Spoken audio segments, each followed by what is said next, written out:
Today, I am proud to create him Prince of Wales. With Catherine beside him, our new Prince and Princess of Wales will, I know, continue to inspire and lead our national conversations, helping to bring the marginal to the center ground. Inside the silent machinery of Buckingham Palace, something extraordinary unfolded, without announcement, without warning. Princess Anne, the monarchy's most disciplined strategist, made a move that quietly altered the balance of royal power. A crown once tied to Queen Camilla began shifting toward Catherine, the future of the institution. But beneath the formality, tensions were rising, and a final request would soon test the limits of influence. What really happened when that demand reached Anne's desk? Because what followed wasn't negotiation, it was a decision that changed everything, forever. What do you think Anne saw that others didn't? And what does it mean for the monarchy's future? Share your sharpest theories below. And if you want the untold layers behind royal power moves, subscribe, because the real story is always deeper than it seems. The refusal that redefined the crown. It began with a quiet but immovable refusal, the kind that does not announce itself with drama, yet somehow changes the entire direction of a room before anyone fully understands it. Deep within the private corridors of Buckingham Palace, far from cameras, statements, and public interpretation, a decision was forming that would never be formally spoken about in full, yet would quietly reshape the internal rhythm of the monarchy. Behind firmly closed doors, Princess Anne made her position unmistakably clear. There would be no negotiation, no gradual easing of expectations, no adjustments made to soften the institution's long-established structure in response to individual requests. Her stance was not emotional, and it was not reactive. It was defined by clarity, shaped by years of observing how fragile perception can become when roles are left open to interpretation. At the center of this moment was Queen Camilla's final request, a carefully considered appeal that sought something deeply symbolic. It was not merely about status in the present, but about permanence beyond the current reign, a desire for a more defined and lasting role within the monarchy once the inevitable transition to the next era takes place. On the surface, it appeared understandable. Camilla had walked a long and difficult path, endured intense public scrutiny, and ultimately stood beside the king as queen consort, earning her place through resilience and persistence. But Princess Anne was not guided by surface perception. Her judgment rarely operates within the boundaries of sentiment or personal narrative. Where others might have seen recognition of loyalty or the natural extension of a royal journey, she saw something far more delicate beneath it. She saw structure under pressure. She saw an institution that survives not through emotion, but through precision and defined order. To Anne, the monarchy was not simply responding to individual histories, it was preparing for continuity under conditions that demand absolute clarity. In her view, even well-intentioned ambiguity could become a fault line in the future. Overlapping roles, undefined positions, and symbolic uncertainty were not minor details. They were risks that could expand when placed under the weight of succession. Her response carried none of the traits associated with confrontation. There were no raised voices, no visible disagreement, no sense of fracture within the room. Instead, there was a calm finality that made the atmosphere heavier, not louder. Every word, or absence of it, reinforced the same principle. The institution must remain coherent. It must remain readable. It must remain stable enough to withstand transition without confusion. And so a line was drawn, not with ceremony and not with public declaration, but with absolute internal certainty. A request that might have reshaped future expectations was carefully examined and ultimately set aside. Not dismissed in haste, but concluded as incompatible with the structure the monarchy requires to move forward. What made this moment significant was not what was said, but what remained unspoken. There were no immediate signals beyond the palace walls, no public indication that anything had shifted. Yet inside, a subtle realignment had already taken place. The direction of future roles, the framing of continuity, and the balance between legacy and transition had all been quietly clarified. In that silence, Princess Anne's influence became unmistakable in its absence of spectacle. She did not need recognition to exert control over direction. Her role existed in the spaces between decisions, where stability is protected long before it is ever explained to the world. What happens when a single unseen decision inside Buckingham Palace quietly overrides expectation, reshapes royal direction, and places Princess Anne at the center of a shift no one publicly noticed, yet everyone will eventually feel? And what truth is still being kept from the outside world? Let's find out. A shift. Years in the making. What had just taken shape behind palace doors was not sudden. It was the result of a slow, deliberate shift that had been forming over many years, long before the quiet refusal that now defined the moment. The decision carried weight because its roots ran deep, stretching back to the very beginning of Camilla's journey into royal life. When Camilla became queen consort, her role was both significant and carefully contained. From the outset, there were unspoken boundaries around her position. Public promises had already shaped how she would be seen, especially following her marriage to King Charles III on April 9, 2005, at Windsor Guildhall. At that time, the monarchy had moved cautiously, aware of public hesitation and the lasting memory of Diana, Princess of Wales. Titles were discussed with sensitivity, expectations were lowered, and the image presented to the public was managed with precision. Over time, those early compromises evolved. By the time of the coronation on May 6, 2023, at Westminster Abbey, Camilla stood fully recognized as Queen Consort, crowned and anointed in a ceremony watched across the world. It marked the peak of a long and difficult journey. Yet even in that moment of triumph, there were signs that her position, while elevated, was not without limits. Princess Anne had watched all of this unfold with quiet attention. She had seen the careful balancing act between public approval and royal duty. She understood the effort it had taken to stabilize Camilla's place within the institution. But more importantly, she understood the difference between recognition and permanence. To Anne, the monarchy was not a system built on personal reward or emotional resolution. It was an institution designed to endure, to move forward without hesitation, and to maintain a clear line between what is and what must come next. Sentiment had its place, but it could never dictate structure. As the years passed, another figure began to rise with increasing clarity. Catherine, Princess of Wales, gradually became more than a supporting presence. Her role expanded naturally through public connection, consistency, and a growing sense of trust. Without demanding attention, she became central to how the future of the monarchy was being perceived both inside the palace and beyond its walls. Anne recognized this shift long before it became obvious to others. She saw not just popularity, but stability, not just admiration, but alignment with the institution's long-term needs. Where Camilla's position had been shaped through adaptation, Catherine's presence appeared to fit seamlessly into the monarchy's future design. So when the time came to consider where the institution's quiet support should rest, Anne did not hesitate. There was no public declaration, no visible endorsement, and no dramatic shift in protocol. The decision unfolded in silence, guided by logic rather than emotion. Catherine became the figure the monarchy would steadily build around, not through sudden change, but through consistent, deliberate reinforcement. And while nothing appeared to have shifted on the surface, the direction had already been set, aligning perfectly with the quiet authority that had just defined the moment before it. So when the monarchy had to decide where its silent support would truly anchor, why did Princess Anne move without hesitation?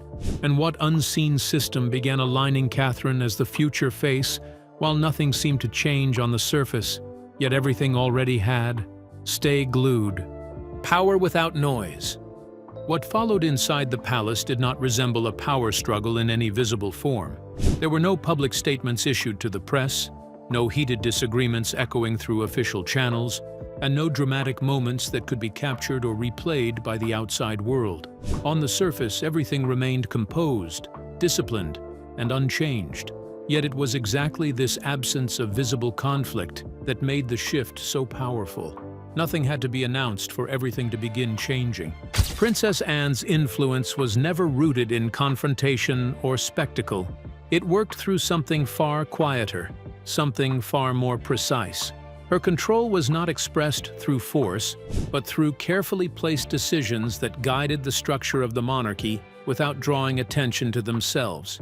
Each adjustment was small on its own, almost unnoticeable in isolation, but together they created a pattern that gradually reshaped the institution's direction. Once the internal direction had been established, the changes began to surface in ways that appeared routine to the outside eye. Royal engagements were organized with a new sense of intention, where timing, placement, and participation were all considered with unusual care. Appearances were no longer just traditional obligations, but carefully positioned moments that reflected a deeper alignment. Even ceremonial roles, often viewed as symbolic and unchanged, began to carry a quiet but noticeable shift in importance. Nothing appeared abrupt, yet everything seemed to be moving with purpose. Within this evolving structure, Catherine, Princess of Wales, began to occupy a more central position. Her presence was increasingly woven into key public moments, not through sudden promotion, but through steady and consistent reinforcement. She was placed in roles that reflected trust and long-term responsibility, signaling stability without the need for formal declaration. Over time, her visibility began to feel less like expectation and more like confirmation of a direction already understood within the institution. Without any official announcement marking a change, her role naturally aligned with the monarchy's forward-looking vision. Meanwhile, Queen Camilla remained an important and visible figure within royal duties, yet the nature of her position appeared to settle into clearer boundaries. There was no removal from responsibilities, no sudden withdrawal from public life, and no visible reduction in her presence. Instead, her role seemed to stabilize within a defined framework, one that did not expand beyond its established limits. It was not a dramatic containment, but a careful and strategic balance that maintained order while avoiding disruption. From an external perspective, nothing appeared unusual. The monarchy continued its public engagements, traditions were upheld, and official duties proceeded as expected. Yet beneath that surface of normality, the structure had quietly shifted. Influence was no longer evenly distributed in the same way. Instead, it began to lean gradually, almost imperceptibly, toward a future that was being shaped in real time. Princess Anne understood a fundamental truth about the institution she helped guide. Real transformation within the monarchy does not announce itself through dramatic turning points. It emerges through repetition, consistency, and quiet reinforcement until it becomes the new normal. By allowing this progression to unfold without disruption, she ensured that no single moment could be identified as the beginning of change, and therefore no moment could be resisted as its cause. By the time Queen Camilla's final request reached its formal conclusion, the outcome no longer felt like a sudden decision. It felt like the closing of a process that had already completed itself in practice long before it was acknowledged in form. The structure had already adjusted. The roles had already settled into place through action rather than declaration. And within that silent evolution, Princess Anne's influence became undeniable, not because it demanded attention, but because it was present in every outcome that followed, shaping the monarchy's direction without ever needing to announce that it had done so. Was Princess Anne truly deciding the monarchy's future, or simply guiding a process already set in motion through quiet repetition and unseen influence? And if everything was already decided before Camilla's final request was heard, who actually controlled the outcome all along? Stay tuned. The woman who guards the line. To fully understand the quiet shift that had taken place, it becomes necessary to look beyond the events themselves and focus on the person guiding them. Princess Anne has never operated like the others. She does not chase public approval, nor does she adjust her decisions based on headlines or passing reactions. Her role inside the monarchy has always been far more grounded, shaped by discipline, consistency, and an unspoken responsibility to protect the institution's long-term stability. She is often described as the monarchy's internal compass, not because she speaks the loudest, but because she rarely wavers. While others may respond to pressure, emotion, or public sentiment, Anne approaches each situation with a measured, almost methodical mindset. She studies patterns, weighs consequences, and considers how each decision will echo years into the future. For her, the monarchy is not about the present moment. It is about continuity, clarity, and survival across generations. This way of thinking became especially important as the internal balance of the royal family began to shift. Catherine, Princess of Wales, was no longer simply fulfilling her role. Her influence was expanding in a way that felt natural, almost inevitable. Public admiration for her had grown steadily, strengthened further by her composure during personal challenges and her careful return to public duties. She did not demand attention, yet it followed her. She did not seek authority, yet it seemed to gather around her. Anne noticed this long before it became a broader conversation. Where others might have seen popularity, Anne saw something far more valuable. She saw stability. She saw a figure who could carry the weight of the monarchy without disrupting its structure. Catherine's presence aligned with the institution's needs in a way that could not be manufactured or forced. At the same time, Anne understood the risks of imbalance. A rising figure, no matter how well suited, could still be weakened if the system around her became unclear or conflicted. Overlapping roles, uncertain expectations, or competing positions could create confusion, both within the palace and in the public eye. That was something Anne would not allow. Her focus was not on diminishing anyone else, but on ensuring that the path forward remained clear and protected. Every decision she supported, every adjustment she allowed to unfold, was guided by that principle. The monarchy could not afford hesitation at such a critical point. It needed direction, and more importantly, it needed certainty. In Catherine, Anne recognized more than a future queen. She saw a stabilizing force, someone capable of carrying the institution forward without disruption or doubt. That recognition shaped everything that followed, reinforcing the quiet but deliberate changes already taking place and ensuring they moved in only one direction.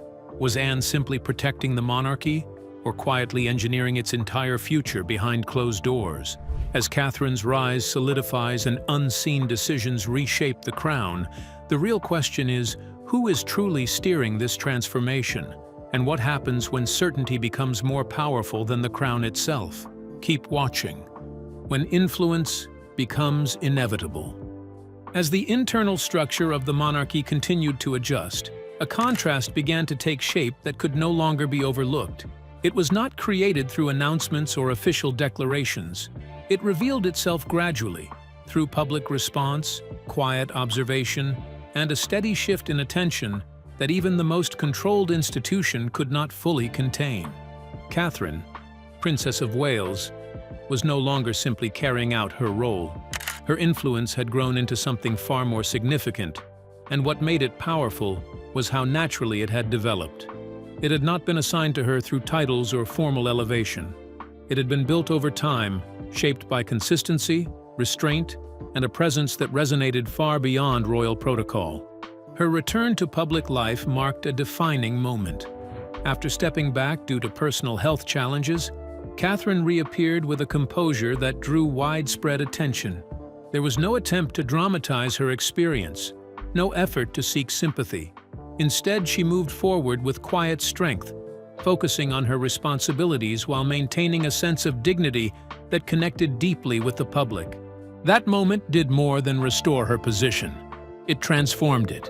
She was no longer viewed only as a future queen in waiting. She became a symbol of resilience, someone people could relate to on a human level while still representing the stability of the monarchy. Her presence carried both familiarity and authority, a rare combination that strengthened her role without forcing it. Inside the palace, this shift was impossible to ignore. Reactions from the public became clearer, more unified. Polling numbers reflected growing support. Media attention followed her movements with increasing intensity.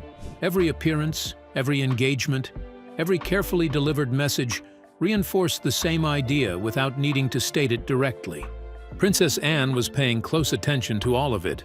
She saw the patterns forming, not just in numbers or headlines, but in alignment. The institution had always relied on a delicate balance between duty and public trust. When those two elements moved in the same direction, the monarchy became stronger. When they diverged, it faced instability. What Catherine represented was a rare moment where both forces aligned perfectly. Anne understood what that meant. The monarchy does not wait for the future to arrive before preparing for it. It anticipates, adjusts, and positions itself long before any formal transition takes place. That is how it survives. So while the present remained unchanged on the surface, the foundation beneath it was quietly shifting. Catherine's growing influence was not something to be managed or limited. It was something to be reinforced and protected. Because in that moment, it became clear that the crown was not simply passing through time. It was already moving toward its next chapter, guided by a force that had earned its place without ever demanding it. Anne understood something deeper. The monarchy never waits for change, it positions itself before it arrives. But if the future was already being shaped in silence, was anyone truly aware of how far that shift had gone, and who had already decided the crown's next direction? A crown secured, yet uncertain. As Catherine's position grew stronger and more defined, another reality began to take shape within the palace. Queen Camilla's role, once seen as a long-awaited achievement, was becoming increasingly complex. Her journey to the crown had not been simple or smooth. It had stretched across decades, marked by public resistance, intense scrutiny, and a constant effort to rebuild trust in the eyes of both the institution and the public. From her marriage to King Charles III on April 9, 2005 at Windsor Guildhall, to her coronation as Queen Consort on May 6, 2023 at Westminster Abbey, Camilla's path had been one of persistence. She had endured criticism, navigated controversy, and gradually reshaped her public image. By the time she stood beside the king during the coronation ceremony, crowned and formally recognized, it appeared that the most difficult part of her journey had finally come to an end.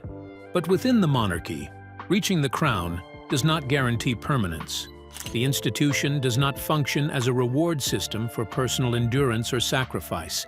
It is structured around continuity, succession, and long-term clarity. And as conversations about the next reign quietly gained momentum, the focus began to shift away from the present and toward what comes after. It was within this shifting landscape that Camilla's concerns began to surface.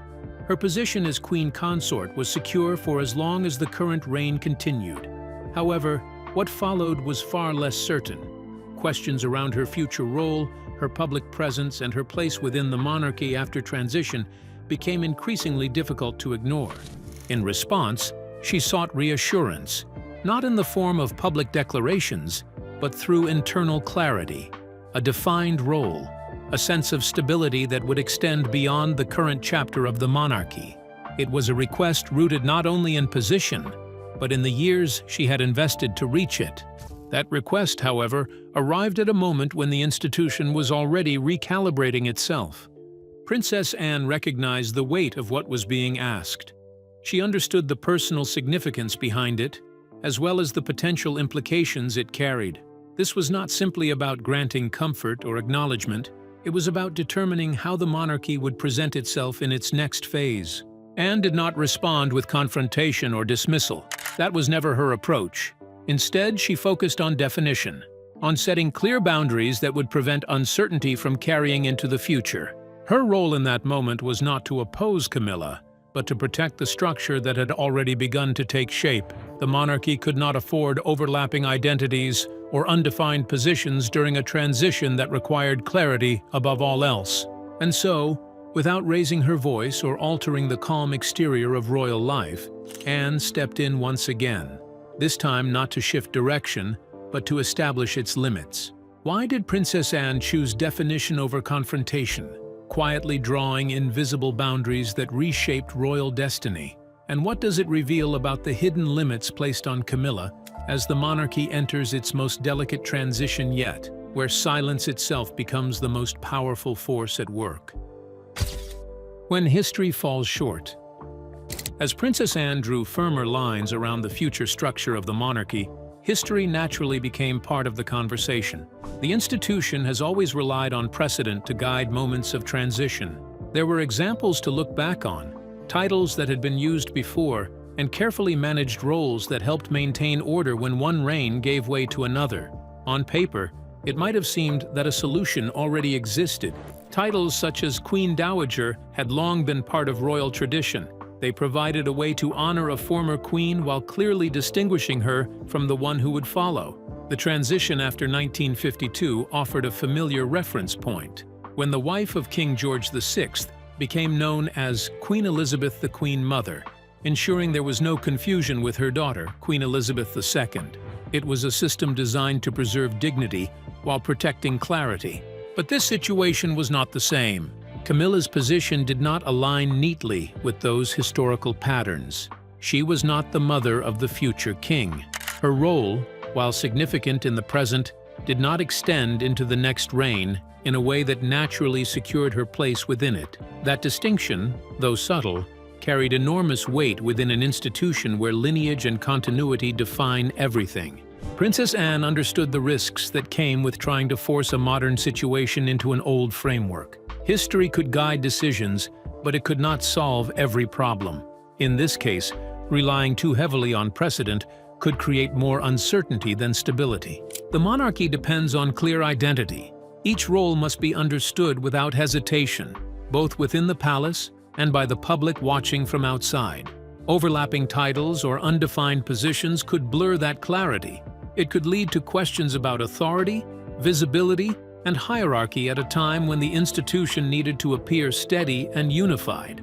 Anne saw that risk with precision. If Camilla were to carry a title or role that did not fit seamlessly into the next chapter, it could create confusion around Catherine's position as the future queen. It could complicate how the monarchy presented itself during a transition that would already draw global attention. Even the smallest uncertainty could be amplified, turning a moment of continuity into one of doubt.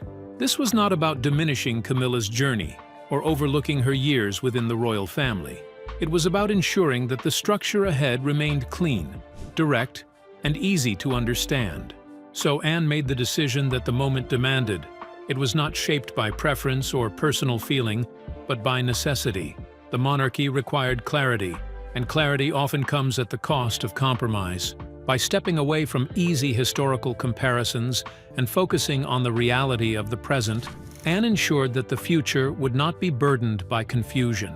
Every role would have its place, every title would serve a purpose, and most importantly, the transition from one reign to the next would unfold without uncertainty creeping into its foundation. So what happens when necessity overrides tradition inside the monarchy itself? And could Princess Anne's decision quietly redefine not just roles, but the entire future of the crown's transition in ways no one is ready for? Because something far bigger is already taking shape behind silence. Let's unravel the truth. A future quietly cemented. From that point onward, the internal direction of the monarchy no longer carried the weight of uncertainty. What once felt like quiet discussion behind closed doors began to settle into something far more defined.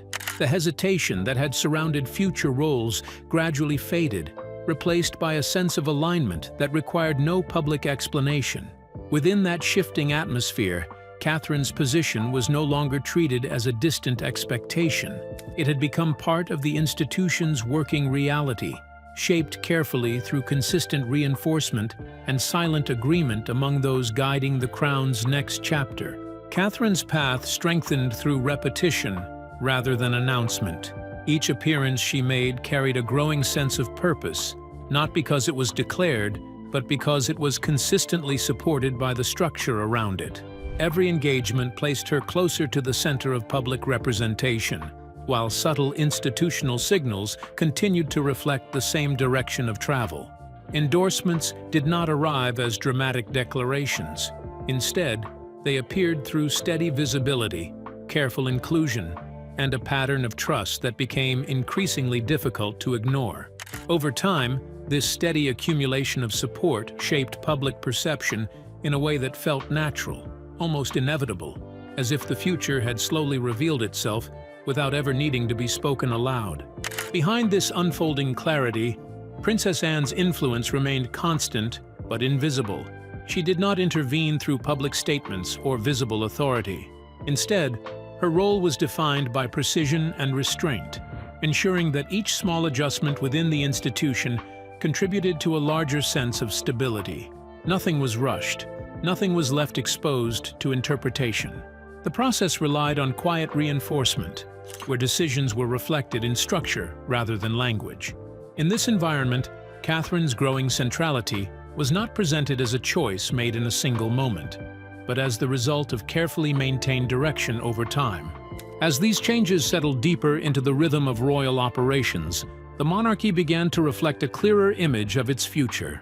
Catherine stood increasingly at the center of that image, not through sudden elevation, but through deliberate continuity that left little room for reversal. The institution moved with quiet certainty, reinforcing her role in ways that felt both natural and irreversible. Anne's approach ensured that no single moment could disrupt what had already been carefully established. Instead, each step built upon the last, creating a structure of stability that required no announcement to be understood. In that silent construction, the future of the crown began to take form with unmistakable clarity, carrying forward a direction already set in motion. As the palace settled into silent order, Catherine's rise no longer felt like chance but design. But who truly set this irreversible path in motion? And what unseen force ensured every step locked the future of the crown into place without a single announcement or warning? Stay glued. The moment the palace fell into quiet resolution. As the internal discussions moved toward their final stage, there was no sense of public drama or visible tension within the palace. Everything unfolded in silence, shaped by procedure rather than emotion. What had been building over time finally reached its conclusion, not through confrontation, but through careful agreement among those responsible for safeguarding the institution's direction. The atmosphere was not one of conflict, but of resolution that carried a heavy sense of finality beneath its calm surface. Camilla's request, which had moved through the proper channels of consideration, was not ignored or dismissed without thought. It was received with full attention, examined through the lens of tradition, responsibility, and the long-term stability of the monarchy. Every aspect of it was weighed carefully, with an understanding of the personal journey behind it and the significance it held within the evolving structure of royal roles. There was recognition of effort, history, and the path that had led to her position beside the king. Nothing about the process was rushed or treated lightly. Yet as the evaluation continued, the institution returned to a single guiding principle that had always defined its survival. Decisions could not be shaped by individual experience alone. They had to serve continuity. They had to protect clarity for the future of the crown. In that context, even the most carefully considered request had to be measured against something larger than personal legacy. It had to be measured against what the monarchy required to move forward without division or uncertainty. And so the outcome was reached. Camilla's request was ultimately declined, not as a reflection of personal rejection, but as a structural necessity shaped by the demands of succession and stability. The decision carried no tone of dismissal, but it also left no space for reinterpretation. It stood as a final answer shaped by institutional logic rather than emotional consideration. Within the quiet corridors where the monarchy defines its future, the choice was understood as part of a broader effort to preserve unity in the years ahead. At the center of this process, Princess Anne's influence remained steady and unspoken. She did not frame the decision in dramatic terms or push it into public awareness. Instead, her presence was felt in the consistency of direction that guided every stage of the outcome. Her approach ensured that the decision was not seen as an isolated moment, but as part of a continuous effort to align the monarchy with its next phase. Nothing was allowed to drift into confusion or uncertainty. Everything remained anchored in clarity. In the end, the conclusion reflected a principle that has always defined the crown. It does not operate for the comfort of the past or the emotions of the present. It moves with intention toward what comes next, shaping itself quietly to fit the demands of continuity. And within that silent structure, every choice was made to ensure that the path forward remained clear, stable, and already in motion long before it was ever acknowledged. So what do you think? Did Princess Anne quietly reshape the crown's future without anyone noticing? Or is there more hidden beneath this silence we haven't seen yet? We'd like to hear your thoughts in the comments. Don't forget to like, share, and subscribe.